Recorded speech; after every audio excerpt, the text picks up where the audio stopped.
ಬಂಧುಗಳೇ, ಸುದೀರ್ಘ 5 ದಶಕಗಳಿಗೂ ಹೆಚ್ಚು ರಾಜಕಾರಣವನ್ನು, ಅದಕ್ಕಿಂತ ಹೆಚ್ಚಿನ ಹೋರಾಟವನ್ನು ಮಾಡಿಕೊಂಡು ಬಂದವರು ನಮ್ಮ ಕಾಗೋಡು ತಿಮ್ಮಪ್ಪಾಜಿಯವರು. ಕಾಗೋಡು ಅನ್ನುವ ಸಣ್ಣ ಹಳ್ಳಿ ಭವಿಷ್ಯದಲ್ಲಿ ಜನಪ್ರಿಯವಾಗಿ ಉಳಿಯುವುದು 2 ಕಾರಣಕ್ಕೆ.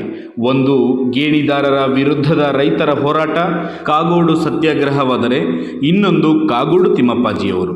ಶಿವಮೊಗ್ಗ ಜಿಲ್ಲೆಯ ಸಾಗರ ತಾಲೂಕಿನ ಕಾಗೋಡು ಎಂಬ ಹಳ್ಳಿಯಲ್ಲಿ 1932ರ ಸೆಪ್ಟೆಂಬರ್ 10ರಂದು ಸವಾಜಿ ಬೀರಾನಾಯ್ಕ ಹಾಗೂ ಬೈರಮ್ಮ ದಂಪತಿಗಳ 3ನೆಯ ಪುತ್ರರಾಗಿ ಹುಟ್ಟಿದ ಕಾಗೋಡು ತಿಮ್ಮಪ್ಪಾಜಿಯವರು ಪ್ರಾಥಮಿಕ ಹಾಗೂ ಪ್ರೌಢ ಶಿಕ್ಷಣ ಮುಗಿಸಿದ್ದು ಹಿರೇನೆಲ್ಲೂರಿನಲ್ಲಿ ಹಾಗೂ ಸಾಗರದಲ್ಲಿ.